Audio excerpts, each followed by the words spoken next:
നിങ്ങൾക്ക് കഥ കേൾക്കാൻ ഇഷ്ടമാണ്. ഞാൻ നല്ലൊരു സ്റ്റോറി ടെല്ലറാണ്.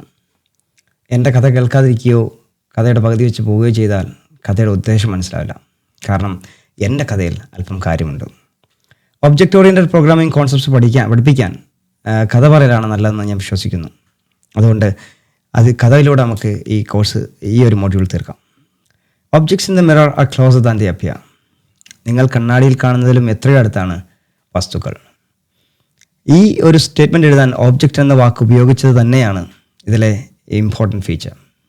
എന്തൊക്കെയാണ് ഒബ്ജക്ട്സ്? അത് വാഹനങ്ങളാവാം, മനുഷ്യരാകാം, മരങ്ങളാവാം, ലോകത്തുള്ള മറ്റെന്തൊക്കെയോ ആവാം. ഇത് തന്നെയാണ് ഒബ്ജക്റ്റ് ഓറിയൻറ്റഡ് പ്രോഗ്രാമിംഗ് കോൺസെപ്റ്റ്സിൻ്റെ അടിസ്ഥാനവും. അതുകൊണ്ട് പഠിക്കാനും വളരെ എളുപ്പമായിരിക്കും. ഏതൊരു കാര്യം ഉണ്ടാക്കണമെങ്കിലും അതിൻ്റെ പുറകിലൊരു ഡിസൈനുണ്ട്. ആ ഡിസൈനിലൂടെ ഉണ്ടാക്കുന്ന റിയാലിറ്റികളാണ് ഒബ്ജക്ട്സ്. ഇപ്പോൾ എൻ്റെ ഇരിക്കുന്ന ഈ ഫോൺ ഉണ്ടാക്കാൻ ഒരു ഡിസൈനുണ്ട്. ആ ഡിസൈനിലൂടെ നമുക്ക് എത്ര വേണമെങ്കിലും ഫോണുകൾ ഉണ്ടാക്കിയെടുക്കാം.